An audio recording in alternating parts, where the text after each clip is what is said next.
Okay, welcome everybody to the February 23rd, 2026 Wallet Interoperability SIG call for the Open Wallet Foundation.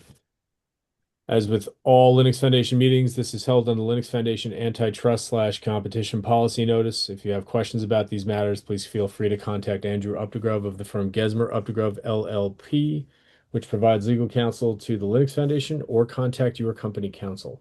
In addition, this is held on the Linux Foundation Code of Conduct, which can best be summed up as be excellent to each other, and we're going to get a ton of work done.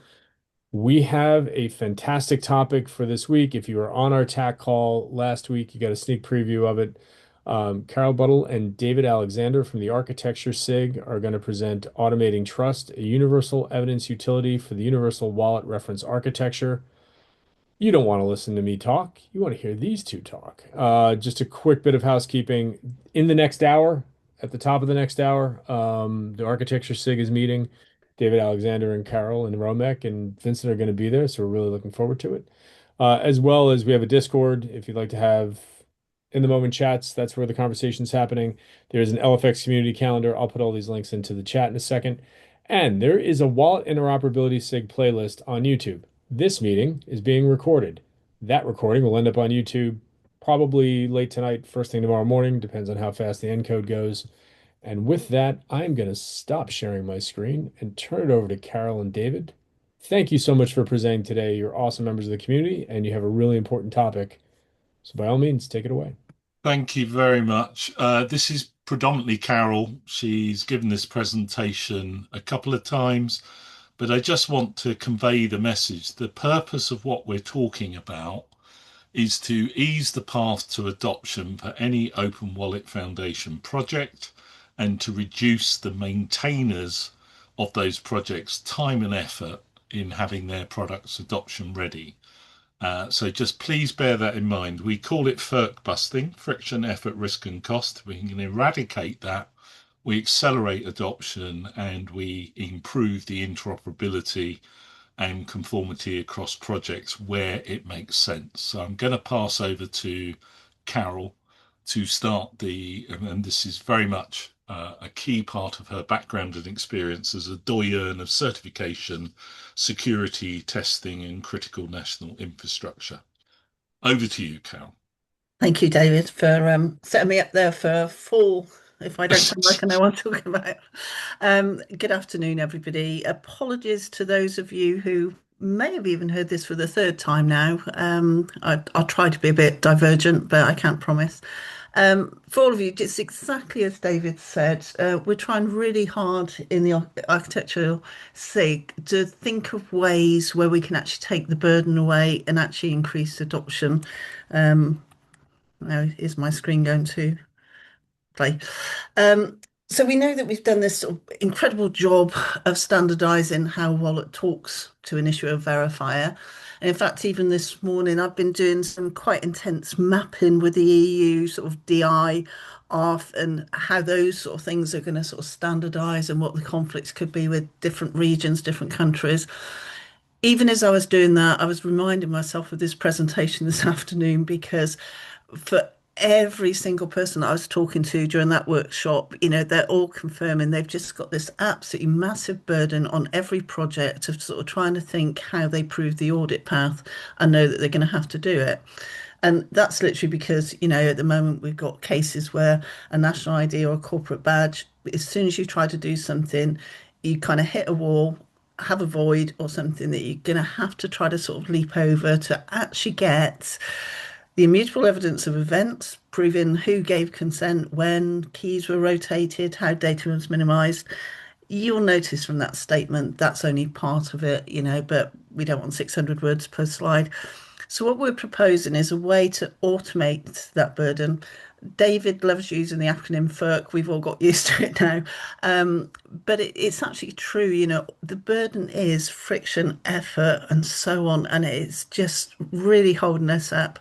And it's stifling what we've already got. We've got open source tools, we got high value production use cases just waiting to use them, but we got this massive gap, and every team is up against exactly the same thing. I mean, there should almost be like a help group, I think, for us. And what we're proposing is sort of building a bridge so that we've got a utility. Now, I use that word quite specifically because any sort of utility should be easy to sort of kind of plug and play. And this is what we're trying to do, an automated utility so that developers can focus on development, implementers can focus on implementation. And then hopefully what we'll do is actually get to a situation where we actually increase the adoption because all of the shared engines will be handling the proof. We'll have a common language, we'll have a common set. So my picture here had to have a bit of an artistic bent on these somewhere. We know that 60% of effort is literally manual evidence gathering. Compared to a lot of industries, that isn't surprising because, lots of industries are working, especially in critical national infrastructure. There's an awful lot of manual evidence gathering that actually goes on there. But the difference is that they've actually, you see this in sort of nuclear, you see it in manufacturing, they've actually managed to sort of close the compliance gap, sometimes by using things like spanning sets where they know exactly which are the right standards to use. And when we talk about standards, if we add to that burden, and again, I've made this point every single time I've spoken to these slides, this is just a handful of the standards, and standards are emerging at the moment at a rate of knots, especially with the whole AI situation, deep fakes that affect things, synthetic identity fraud. Every region is trying to come up with more standards than we can possibly cope with. This is burden, but we need to know that we're actually compliant with them. And I wouldn't necessarily prioritize anything on the left-hand category column above the other because they have to work in a kind of sort of synchronized way. And what that really adds up to this void, this burden, the FERC, whatever, we got 60% impact because of legal barrier. That's going to increase if we're not careful. Put that against the conflict of the fact that on a positive side, we've got things where, 40% production readiness, those milestones are being met, but we've actually, got a bit of a barrier there as well. Something that always worries me because I'm typically neurotic about things is the actual integration cost because of the sort of fragmentation, non-standardized transaction logs. Integrating anything becomes more and more expensive, and we need to just become more efficient about that. But if we have that utility and we can actually remove that 60% of the entry barrier instantly, we'll be on to a winner, and hopefully everybody's much, much happier then. And really wrapped behind this, I mean, when David talks about my background, every single thing I've ever touched, because it is critical national infrastructure or counter-terrorism, whatever, compliance isn't a bolt-on. It can't afford to be. It's something that's actually built in as a feature on every single sort of project in that arena. And that's what we're kind of sort of suggesting here, that if we got a shared compliance utility embedded into the core engine, everybody knows what they're doing. All the cogs and the wheels actually move nicely together then. But we can't, I suppose we can't get into that habit, which unfortunately we all do. And I'm not going to be hypocritical because I've done it myself sometimes, where done all the nice fancy stuff. And then it's like, oh, going to have to prove this to an assessor or an auditor, better sort of retrospectively add some things. And really, because of that, that's why, and we still see this, and I was checking this again last week, there's so many digital wallet sort of proof of concepts out there, but 90% of them, brilliant as they are, they just don't actually meet production. And although they're really good, it's basically that regulatory and compliance gap because as soon as somebody puts them to the test, it's like that's not going to get through the regulatory space. It's not going to please the legislator. So what we've got to do is actually close that disconnect between technology readiness and the governance that's needed that's actually inhibiting a success metric. Because even if we could actually get that down to only 50%, that again is a big, big win. And we can't afford this constant sort of compliance debt where we got fragmented audit trails. Now, my colleague Romek and I, we do tend to discuss audit trails because, again, this is something that Romek's been looking at for sort of decades and decades, and the situation doesn't really change. It's that inability for people to say, what does an audit path look like? What do I actually need to prove from an ongoing compliance point of view? How do I standardize that evidence? What are the opportunities if I do that? And how do I actually get out of this situation, which is all those technical milestones being achieved, and then they hit the brick wall of not being interoperable in certain ways and not actually meeting the compliance challenges. Legal frameworks, as we all know, are growing. There's a great emphasis now on the whole sort of legal thing, contractual clauses, making sure that we've got flow down conditions, so on and so forth.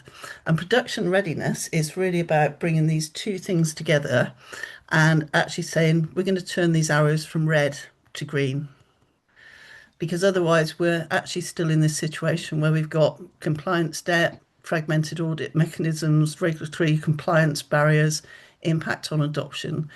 You can all read this thing, but the point of this sort of like graphic is it's a never ending cycle. And, I don't know about the rest of you, but I'm not good with never ending and endless cycles of inefficiency. It starts to just tire me. And I think a lot of us have seen that in, different aspects of our background before. We need to just be more efficient and actually say, okay, if we got this problem, and our problem is that most wallets, and it's not just wallets, digital identity as a sort of generic term, is always more interested in the happy path, what happens with issuing and presenting. But that doesn't get us around the fact that we need, whether it's for NIST, GDPR, whatever, an audit path proving, when consent was given, what the key rotations were. And what we're saying is that the solution can be as simple as baking in an evidence of events into that life cycle where it becomes a sort of plug and play thing. And we can use it for regulated industries, we can use it for private sector requirements, and so on and so forth. If then a project provides a standard transaction log, if it meets those certification requirements as it's going along, basically out of the box, as I say, sort of plug and play, we're going to remove that 60% that I showed over those sort of two pillars. And that has got to be, I mean, I don't know how you describe it, David, a reduction or a removal of the FERC, of that sort of 60%. It's a productivity boost, it's a quality boost, and it is a roadmap advance, particularly for adopters. And it takes a lot of burden off the maintainers of projects when they can rely on a common set of utilities. And that's, we've seen a bit of work come in, haven't we, Sean, of other people putting utilities up that other projects can pull into their project. And this is really just advancing that concept, but doing it for a big gap in the adoption roadmap. Yeah, and speaking as staff, we see that as a positive trend. It's actually pretty exciting to see the teams that are putting those tools out there. So I'm Yeah. sorry, go for it, Carolyn. Dave. Okay, fine. So yeah, to just reiterate, the problem is, and again, it's not accidental, it's a jester's hat there, because we shouldn't be in this position. It's like the same joke repeating itself where we know what the punchline is, but we get caught out by it every time. And that makes us really sort of legally vulnerable. We're doing this sort of constant circus act of sort of juggling the balls and coming up with things that are brilliant and then dropping them. Because when we come to the standard evidence, we don't have it. And, all these things, whether it's SOC 2, GDPR, DIA, it doesn't really matter what the certification scheme is. They're all pretty clear what the evidence is needed. And that's the problem, and you sort of think about it, that should really sort of say, if we got that problem, the next obvious thing in the path is the adoption friction, because everybody else who's, I mean, whether we call them relying parties or organizations that need the trust anchor, as far as they're concerned, they're not going to trust something if the audit and reporting work has to be rebuilt or that it has to be sort of like created for them in forms of a sort of like report at the end. They want to know that all the way along this has been being met and that there's a sort of streamlined process. And the dependency on logs is always actually a bit sort of difficult. And I know, again, this is a phrase that I've used several times now. You know, evidence is also exposure. And the problem is with logs is that sometimes they can expose far more than we actually want to be telling people. They're not, in my experience, always well guarded. They're not always well secured, so they can give too much away. Whereas if we have a verifiable evidence of transactions, then that way we've got something that the auditor recognizes, knows what's expected, and obviously, they speed up because they know what's there. But organizations as well, implementers will know exactly what they're expected to give. And that means that then, again, not for no reason did I put this in bold at the bottom. Compliance shouldn't be a hurdle. It should always be our starting point, which makes it a feature of the engine. So again, what we're sort of saying is if there's a linear pathway, by getting that universal compliance capability with a shared utility model, a unified compliance ecosystem, we get architectural transformation. And what that does is it actually literally shifts us from either the walled gardens or the fragmented silos all that FERC busting or whatever, it all comes together. We get adoption and trust. And that, the little green tick mark is by doing that on a sort of like nice, consistent, continual basis, we get certification readiness. Now, certification readiness is always a sort of strange concept anyway, because you need benchmarks. And a lot of people spend a lot of time sort of wondering and fretting over whether they're certification ready. And very often that means that they're looking at the wrong things. And this, again, this kind of proposal is saying you won't be looking at the wrong things because basically, because it's common, it's standardized, and it's baked in, you will always be looking at the right thing. So you'll know exactly what you need for issuance, presentation, key management. They're just examples there. By bringing those together, we've got that one line of code integration path. It automates the audit path for us.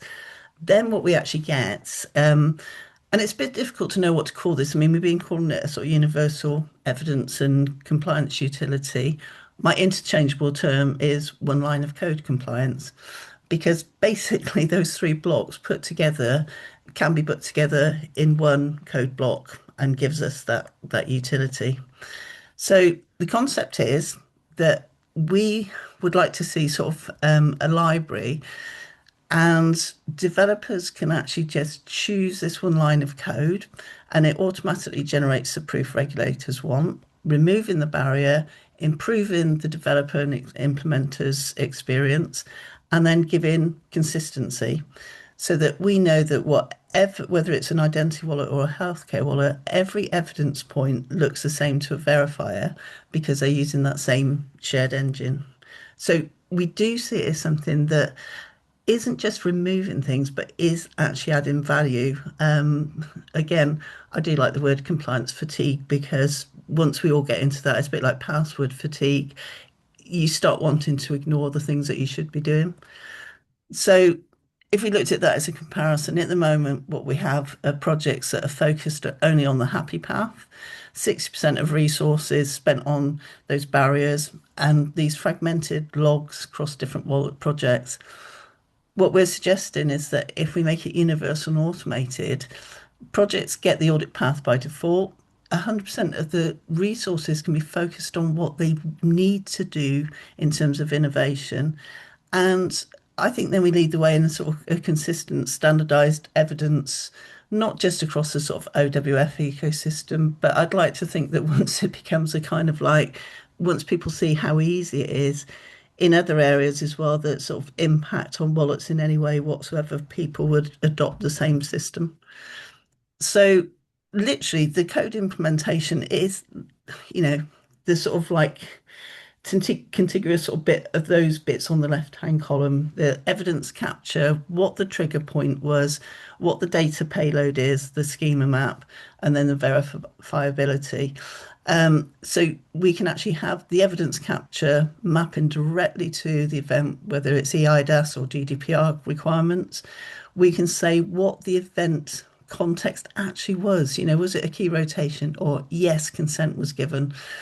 What the metadata is. And again, this means that we can actually put in metadata without actually exposing PII, which we all know is a real challenge at the moment, and getting those logs. And when some of those parts come together, it literally is one line of code, but it's actually quite data rich if you think about it, because it's telling everybody, it's telling the assessor everything they need to know. That's the end of the presentation. What we've done to sort of support this is put some sort of guidance together and strategy documents with some use cases that show basically what that one line code would be like, but kind of proving the thesis that if you knew how to do it for a banking event, it wouldn't be so dissimilar to then do it for a healthcare situation or other use cases. So I'll stop there. I'll let David and Romek add any, because we've all been involved in this. I'm just a person with a croaky voice who does the presentations. But I'll let David and Romek add anything to that at the moment, if you will. Thanks very much, Carol. And I am an adopter as well as an architect and contributor to open source. So we already have what we call Keen, our key evidence engine, running in our safe, secure cloud that receives feeds from every aspect of our platform, which is built out of open source. We will be adopting OWF components for work in the second half of this year. And one of the first questions from our internal auditor, security and sysadmin people is, do they have any data feeds that we can hook straight into the evidence engine? I'm more than happy to give people a walkthrough of what our evidence engine looks like, because it's part of the Midex open source program, and we will be making the evidence engine called Keen available to anybody who wants to adopt it from an open source perspective. So that's maybe for another time, but if people want to see what we're doing with evidence, I'm more than happy to show people. Myself, I'm doing sort of technical side of this. So I'm looking at basically standards like ISO 27001 and PCI DSS relate to businesses. PCI DSS you can go and download, so it's a good compliance standard to look at as the basis points for what evidence we're going to be looking at, and also looking at how companies can do this in the commercial side of doing this. And similarly, the Open Wallet Foundation for the architecture group, the similar sort of thing, because it's the same problem for everyone. David and Romek, if you were, say somebody asked a question like the affordability of this, would you have an answer for that? Because again, I'm always aware that we can suggest things like utilities, and people say there's still surely got to be some sort of cost to me in doing this. I just wonder what your views would be on that. I can tell you without a shadow of a doubt, we run a 24/7, 365 ecosystem called the Safe Secure Cloud. We have a very small operations and security team. It's largely automated, and the evidence side of it is the piece that we've done a massive amount of work on over the last year. We were fully recertified under ISO 27001 in March last year. We have a surveillance audit in May, and we want to blow the socks off the auditor with the work that we've done. It's already had our internal auditor, who is on contract to us, blown away. So it's the secret of just being able to focus on developing features, winning new business and subscriptions and things like that. And we can, at the press of a button, demonstrate any evidence against any clause or any control within the certification framework. And we're also going to be certified in the UK under DIATF, and we'll use exactly the same tool to do that. So we are very focused on getting rid of the FERC on adoption. Great, thanks. But on the technical side, technical again, there's two parts to this. There's the timestamp of actually doing your actual issue, and the compliance you're actually being applying it to. So it's almost like there's making sure that everything has got a timestamp is the first thing, and making sure basically you're aware of the actual compliance you're trying to achieve to beyond just the basic guidelines for W3C to actually say we're complying to the documents concerned and keeping it almost simple as that point to start with, and then building the evidence over the sets of actual work here. Yeah, and the point there as well is that it should be dynamic. So Yes, as particular events change and what we're actually, so for instance, at the moment, the FCA are really pushing for perpetual KYC, for instance, and Treasury has not been particularly helpful in how you'd actually implement that.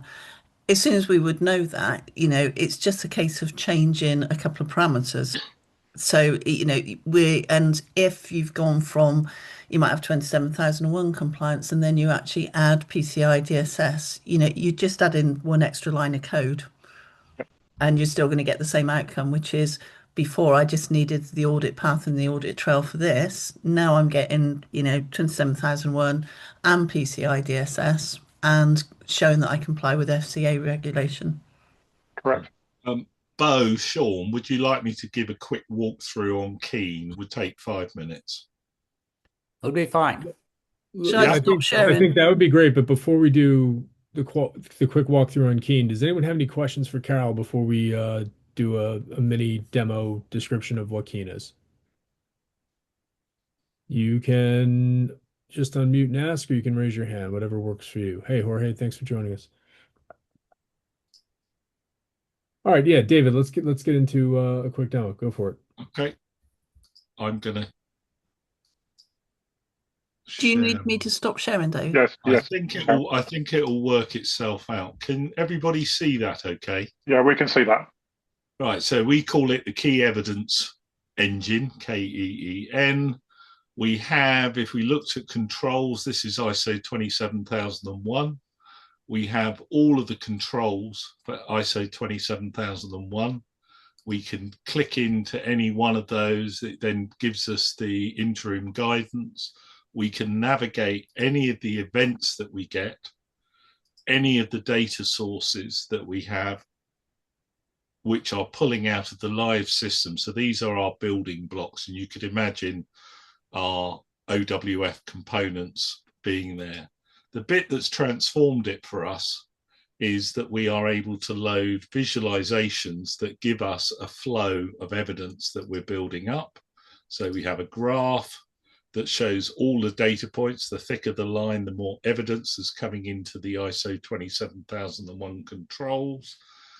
We can view it as a heat map, so we can watch over time the evidence build up and click through on any of these to go and look at specific evidence. It pulls it straight in. You can then go and look at the evidence payload. And one of the things that our auditors go, oh, could you do me a screenshot of that? Well, we could now press a button and produce the evidence for them to download. It's got full access control. And we've also built in now a diary management function so that if there are those specific activities that are not automated with a log, we can add them manually. But this is another way. We're using D3JS. It's an open source visualization tool, so we can look at all of the evidence and how it maps the controls automatically from source, or we can look at it from controls out and where does the bulk of the evidence come from. As I said, diary management, we can add a new diary entry, list who was involved, add links to documents stored in Cloud Store or upload those. All of that evidence is integrated. So that's all I really wanted to show you, but it just saves us all a lot of time. And for the folks joining us, one of the reasons why I was super excited to have this presented at the Wallet Interoperability SIG. We spent a lot of time in the Open Wallet Foundation, in the Linux Foundation in general, but also at the Architecture SIG, talking about the path from being an open source software project to being a product, right? So while this would be downstream from the open source software project, as we just saw, Mirko did a great post on LinkedIn last week about, the value of open source and why UDPLO, which is one of his projects, is a lab. Um, Anything that can help the adoption of that project, if we can make it work, is worth it. Because in any given engineering manager is looking at two or three applications, and the one that is the most friendly, the one that has the best DevRel, the one that has the best documentation, these are all critically important, but also ones that have they're not creature comforts, ones that have the function and functionality that will assist in this case, risk and compliance is super important. Stephen Curran's got a hand raised. Go for it. Awesome again. Good to listen to this. So um, technically, I think what's happening here is you've implemented a library that's very similar to the logger libraries, Log4j as the most famous one for bad reasons, but still, or JLogger or whatever. And then you insert that into your code. You configure what the call does as far as what data gets logged, and then you have translators out the back end that take the log and produce whatever format the auditors want. Do I more or less have the architecture of what you're proposing? Yeah, pretty good. Yep. Okay, Yep. cool. Okay, thank you. And very powerful. That would be useful. That log would be, boy, you want to protect that one. So what you have is over a year, for example, typically audits are 12 monthly. You'll be gathering your transactions, your various parts of using your wallet concerned to actually bring into give the auditor to show you're gathering evidence for this over the year. So what David's doing in Keen is showing the evidence in a more visualized area to show how it actually affects the compliance side of it. So it's like the actual bit you're doing is providing the evidence for Keen. Or whatever tool or whatever tool you wish to use. Yeah. Other tools are available.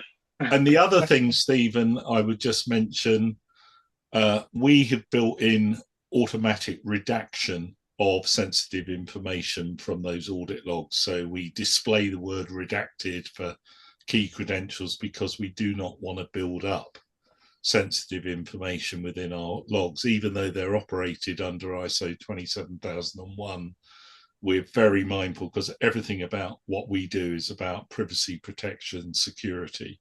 That's the absolute DNA of us as an organization. So, and that's why we're open sourcing Keen, and because we believe it's something that everybody needs. And I've taken it round the certification experts that I know, and they don't believe anything is out there like it, with the minimum, because it's effectively automating evidence gathering, which, as we all know, if you're certified or working in a regulated environment, is often a really time-consuming, complicated piece of work that takes people away from their day jobs. Yeah, I mean, David, there are some sort of like similar tools. I mean, there's a particular US university that's tried similar things. The problem with all of them are that you actually, when it comes to modifying them, they don't become truly dynamic. They actually become a bit more like code compliance tools. So, you still got to do an awful lot of manual checking on them. And why they haven't really gone into widespread use is that they're not really translatable into assessor language. And Ron made a good point, like this yearly need for audit trails.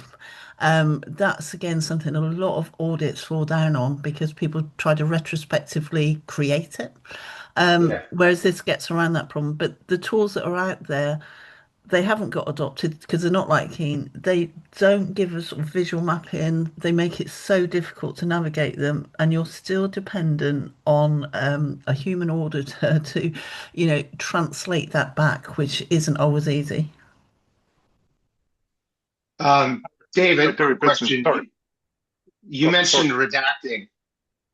You mentioned redacting. Is that redacting on writing the data, or is that redaction on presenting the data, but the data, full data is in the log? Writing.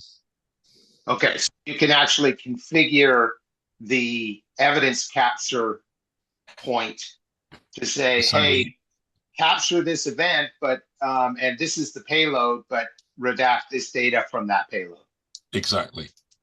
Okay, cool. So we've got a couple of folks in the community here. We've got a couple of our maintainers. Harm is here as well, who I'm going to try to get onto an wallet interoperability SIG call in the future, who's working in the testing and conformance and digital twin spaces. Does anybody have or Daryl, who's also doing the first person project, does anybody else have a question for Carol and David and Romek?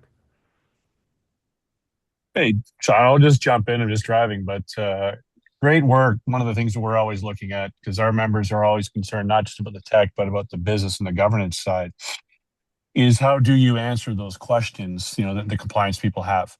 I'm actually speaking at a panel at the Linux Foundation today that if you can't answer the question from the compliance side, from the chief legal officer side, from a large scale enterprise or government, you're kind of stuck. To your point, I think Carol, you raised that that's the gap. You're staring at this gap and you have no way to cross it. So great work. Thank you, Daryl, and good luck with the talk. You're absolutely right. It's some of this it comes down, if we're frank, to assessor attitude as well. And when you can answer what you've done, that's an immediate red flag, isn't it? And that's why audits and assessments become much costlier and lengthier than they actually need to be.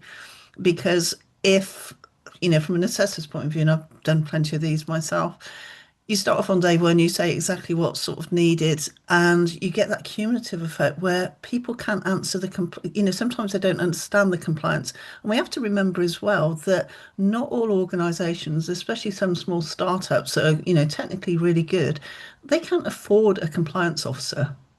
And, great for organizations who have people where that's their dedicated role and you can actually roll them out in front of an assessor and they can answer all the questions. But when somebody's doing that as a job share thing, that's burden in itself. They just can't answer the question. Or perhaps more dangerously, they answer the question in a way that they think is answering it. They'll say, well, we have crypto, we have zero knowledge proofs, we have this technical thing, but they're not connecting it to the controls that are necessary to the compliance requirements. Exactly. And Yeah. that's precisely why we built Keen. And we're not only doing it in Keen, as part of our work in the architecture SIG, we're building something called OSME, the open source project mapping analysis engine. And that allows us to do three things. Initially, putting the universal wallet reference architecture into this new tool, enabling projects, open OWF projects, to be able to map their project into the universal wallet reference architecture.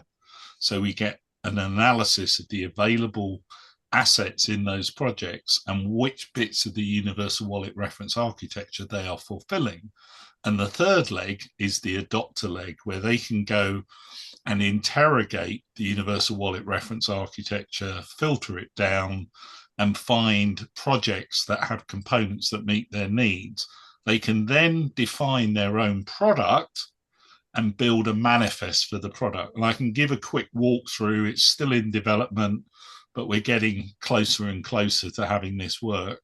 Again, this is a Midex open source project that we will make available to everybody, but the initial implementation with UWRA we're doing for the Open Wallet Foundation, but we're also going to put the digital identity wallet for Europe in there, the ARF, and there are other frameworks that we're looking at as well that have specific requirements. So do you want me to do a quick walkthrough, or is it? Sure. We got 17 or 18 minutes. While you're pulling that up, David, for those joining the call, if your project hasn't heard from me about this yet, you soon will. The ST.jot JavaScript team has filled out the questionnaire that's building this mapping effort. The point of the mapping is not to score anybody. The point of the map is to understand where are the connection points, where are the commonalities, where are the gaps across all of our projects. This has been spearheaded by David and Romek and Carol and Vincent and everyone who joins the Architecture SIG call. We've got a questionnaire. We've handed out to a couple of projects so far. Multipass got it last week. I'll be stopping by a call for one of your projects soon. But the idea is that we have a lot of projects using common tools, a lot of projects using things that we can not necessarily standardize, capital S, but like, hey, let's all work on version X of this, and then we're all working together. And so, David, you're up. Go for it. Yeah. So first dimension framework. We are encapsulating the Open Wallet Foundation Universal Wallet Reference Architecture into a structured model. And there are good reasons for that, so that you can add new components. Don't forget, UWRA is a living thing. It will get extended. You can then go and do a find components, where you can select, if you're an adopter, for example, or you're a maintainer of another project looking for a bit you haven't got, you can click on different elements of it, pick it up. It will then produce a manifest of anything that matches. You can save that manifest for yourself if you're logged in, and then you can create your own map. We're just getting to the point of visualization, managing components. You can go in and pick out the different elements that you need. So it's really, we're not quite ready to go show it off, but we can also then show any manifest an individual adopter might have phased. It follows the same design principles as Keen, because we've got a design system around Keen, including things like accessibility palettes and stuff like that, just so different people cognify colors in different ways. I can show you some of the visualizations that I'm test running at the moment. Let me just look at a couple of those. 2 seconds.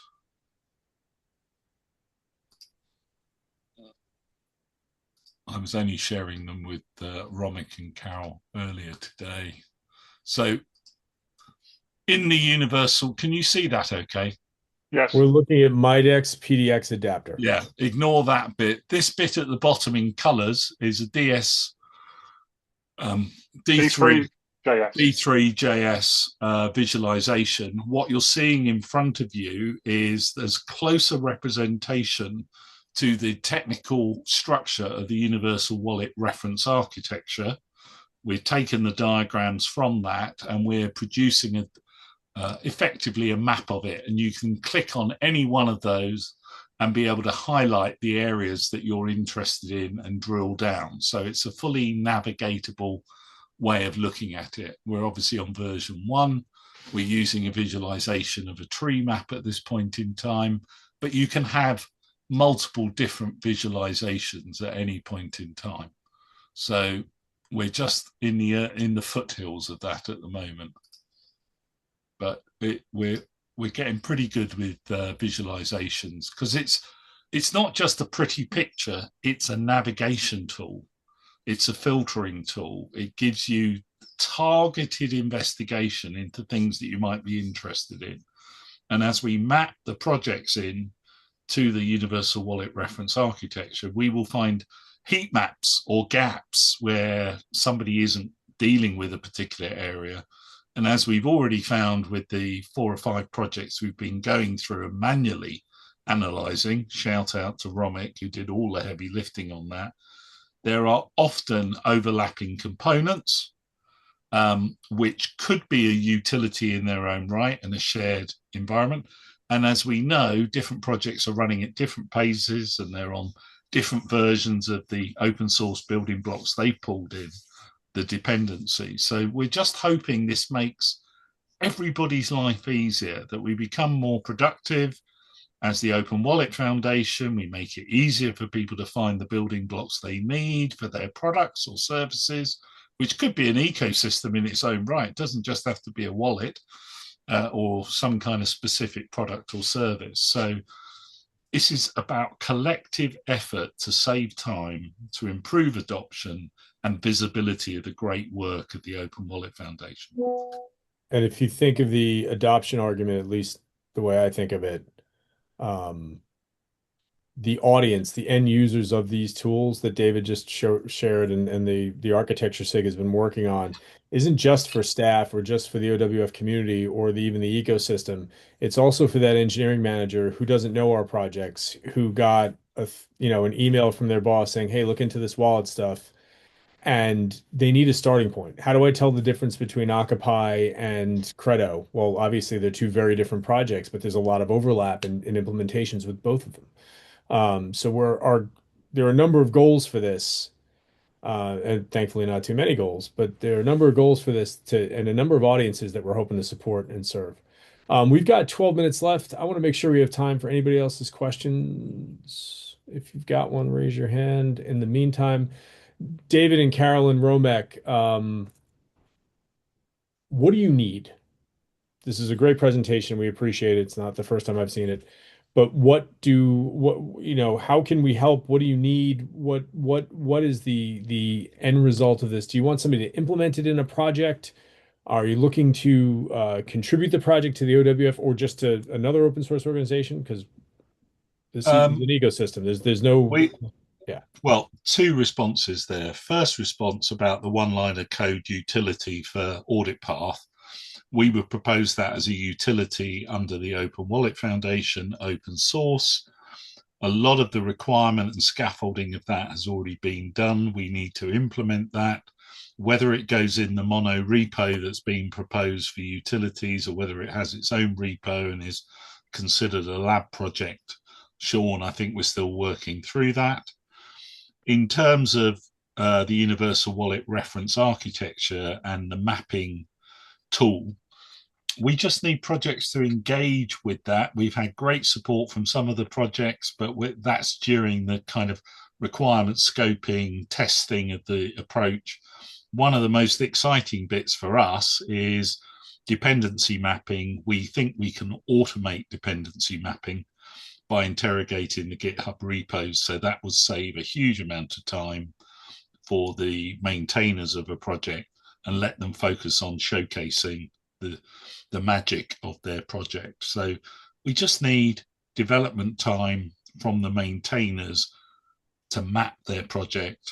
And if there's a project that would like to get going on single line of code as an early adopter, it would be a fantastic showcase.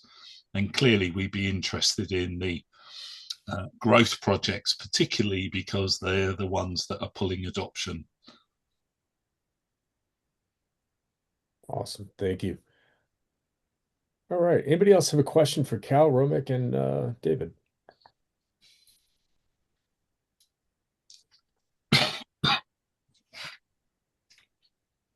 All righty. Oh, Harm just put a question. Oh, wait. Yeah. Harm, I saw your note in chat. I'll send you a note right after this. Thank you. All right, folks. Since Oh, go for it. yeah, no, I'm just giving you my compliments. Great session again.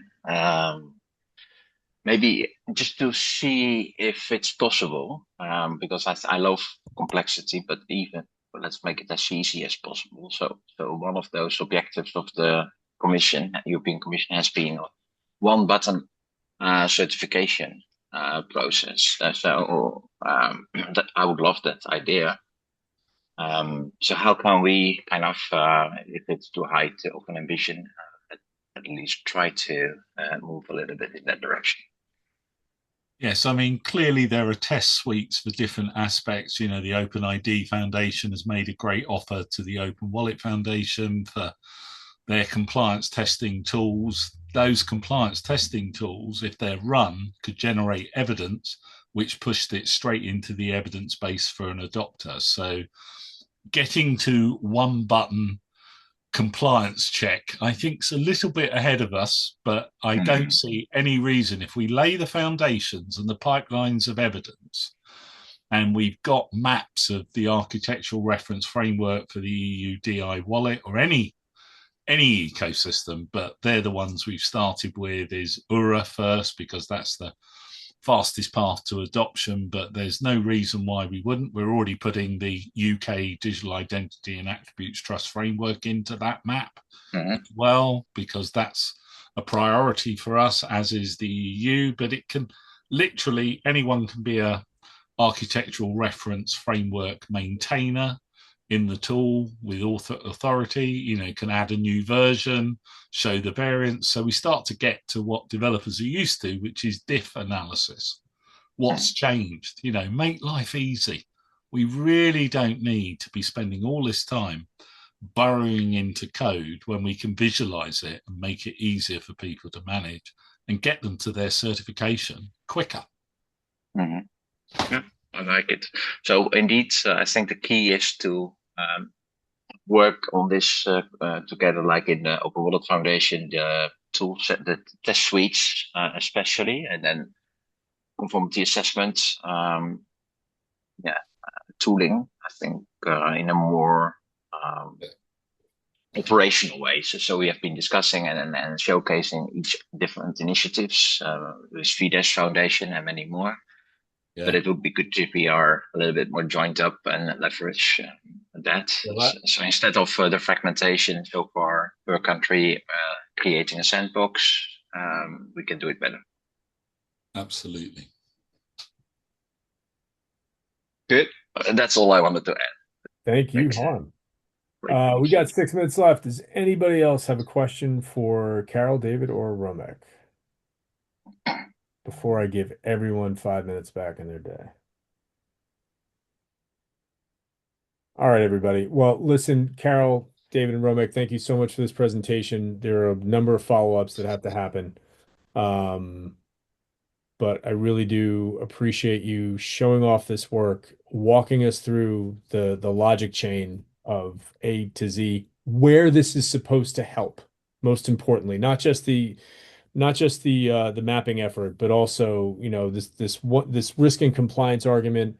I said it before, I'll say it again, it's downstream from the open source project, but if this helps someone choose a project, for me as part of LF staff, like that has intrinsic value and is incredibly important. And also, if it's going to have to happen anyway, why is everyone coming up with their own risk and compliance model and effort and execution when there is something that they can use collectively? This video is going to be on YouTube shortly. I'm going to put the post into the I'm going to put a post into the Discord as well. And thank you all for joining us. Bo and I are lining up new speakers for the Wallet Interoperability SIG. If you'd like to present, reach out to one of us. We will get you on the calendar. And we are also looking for a co-chair of the Wallet Interoperability SIG to work with Bo. We lost Shar. We had someone lined up, and then we lost them. So we're looking for someone to help. And with that, I'd like to thank everybody for joining us today. And I'm going to end the recording and then end the call. Thanks, everybody. Have a great day. Thank you, everyone. Yep.